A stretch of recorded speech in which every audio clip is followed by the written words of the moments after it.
ఈ రోజు మనం ప్రెగ్నెన్సీలో ఏ ఫుడ్ తినాలి, ఏ ఫుడ్ అవాయిడ్ చేయాలి అనే టాపిక్ గురించి మాట్లాడుకుందాం. ఫుడ్ ఐటమ్స్ అనగానే ప్రెగ్నెన్సీలో బ్యాలెన్స్ డైట్ అనేది చాలా ఇంపార్టెంట్.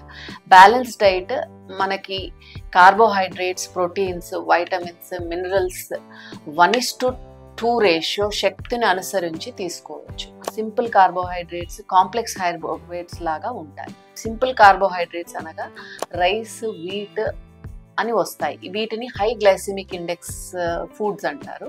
వీటి వల్ల మనకి తినగానే సడన్ గ్లూకోజ్ లెవెల్ స్పైక్స్ అనేటివి జరగడం జరుగుతుంది. సో ఈ స్పైక్స్ వలన మన సెల్స్ ఇన్ఫ్లమేషన్ అనేది అవుతుంది. సో ఇవి అవాయిడ్ చేయడం చాలా వరకు మన బాడీకి మేలు అవుతుంది. లేదా కొద్ది క్వాంటిటీలో తీసుకోవాలి. కాంప్లెక్స్ కార్బోహైడ్రేట్స్ అనగా మిల్లెట్స్ అనేటివి ఉంటాయి. మిల్లెట్స్ అనగా మనకి దొరికే జొన్నలు కానీ, రాగులు కానీ, ఊదలు కానీ, సామెలు కానీ ఉంటాయి.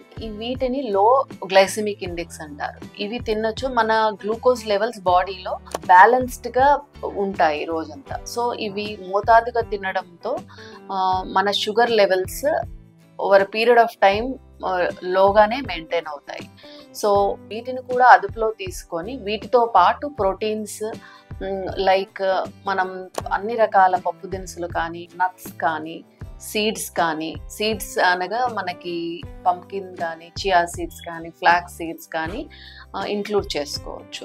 కూరగాయల్లో కూడా కొంతవరకు మనకి ప్రోటీన్స్ కలుగుతుంటాయి. తర్వాత వచ్చేది నాన్ వెజిటేరియన్స్ కూడా హై ప్రోటీన్కి తీసుకోవడం జరుగుతుంది. కానీ వీళ్ళు కూడా వారానికి 1-2 సార్లు తీసుకుంటే హై ప్రోటీన్ అనేది కూడా తగ్గించుకోవచ్చు. తర్వాత వైటమిన్స్, మినరల్స్ మనకు అన్ని రంగుల గల కూరగాయలలో ఉంటాయి. మినరల్స్ కూడా వీటిలోనే లభిస్తుంటాయి.